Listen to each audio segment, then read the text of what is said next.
हरे कृष्णा। मैं astrologer doctor Jaya Mishra आप सभी का स्वागत करती हूँ। आज हम वार्षिकी के टॉपिक पे बात करेंगे। वार्षिकी किसी की भी डेथ के बाद 1 साल के बाद जो भी पिंडदान किया जाता है और जो भी भोजन आदि जो है ब्राह्मणों को खिलाया जाता है, उसका एक पूरा प्रोसीजर होता है, एक रिचुअल होता है हिंदू धर्म में। वो जो है वार्षिकी कहलाती है। वार्षिकी क्यों की जानी चाहिए? हमारे हिंदू धर्म में जैसा कि हम सभी जानते हैं कि 13वीं होती है, फिर कुछ कुछ लोग आजकल 16वीं भी करते हैं, उसके बाद 1 साल बाद पूर्णतः फाइनली वार्षिकी की जाती है। मतलब ये कि वो 1 साल के बीच में तिमाही का पिंडदान, 3 महीने का और छमाही यानी 6 महीने का पिंडदान भी किया जाता है। इसमें वार्षिकी बड़ी महत्वपूर्ण इसलिए मानी गई है कि अगर जब तक हम वार्षिकी का पिंडदान नहीं करेंगे तब तक जो है उसके बाद भी अगर हम कहीं उनके लिए गया जाते हैं या फिर उनको हम आगे कहीं जो है तर्पण विधि या फिर पिंडदान वगैरह करते हैं तो वो उनको नहीं मिलता है। हमारी जो मृतक आत्मा होती है, ऐसा कहा जाता है, ऐसा गरुड़ पुराण में भी कहा गया है, जो हिंदू धर्म के खास पुराण माने गए हैं, किसी के मृत्यु के बारे में पूरी जानकारी जो हमें देते हैं। इसके अलावा और भी बहुत सारे पुराणों और उपनिषदों में ये सारी बातें आती हैं। वार्षिकी करनी क्यों चाहिए और वार्षिकी क्यों ज़रूरी है और क्या होती है, दोनों के बारे में हम आज आपको जानकारी देंगे। वार्षिकी किसी की मृत्यु के बाद सारे रिचुअल्स निभाते हुए जो 1 साल बाद फाइनली किया जाता है रिचुअल्स, उसको कहते हैं वार्षिकी। इसमें पूरा पिंडदान होता है और ब्राह्मणों को भोजन कराया जाता है, बहुत सारी चीज़ें रिचुअल्स फॉलो की जाती हैं।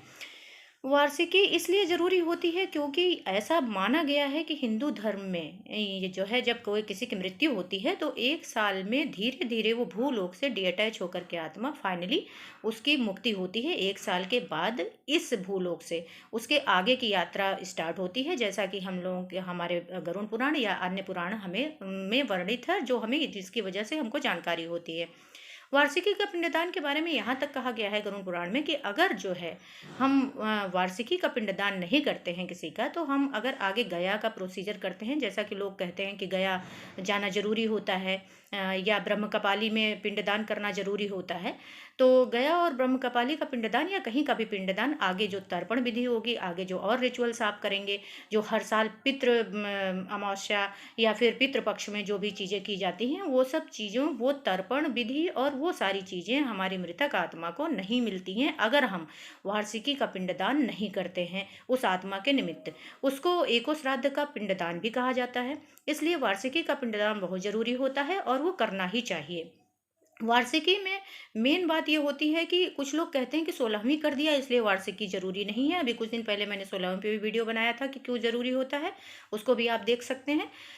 वार्षिकी इसलिए ज़रूरी होती है कि 16वीं तो एक मैंने उस वीडियो में भी बताया है कि 16वीं तो एक आपके लिए जो है एक तरीके की वार्षिकी का में वार्षिकी तक मतलब आपको कोई दिक्कत ना आए खाने पीने में या कुछ ऐसा, कुछ कुछ चीज़ों को लेकर के उसमें एक पिंडदान कर दिया जाता है, लेकिन वह पूर्णतया वो शास्त्र सम्मत नहीं है। जो 16वीं की बात हम करें तो वह पूर्णतया शास्त्र सम्मत नहीं है।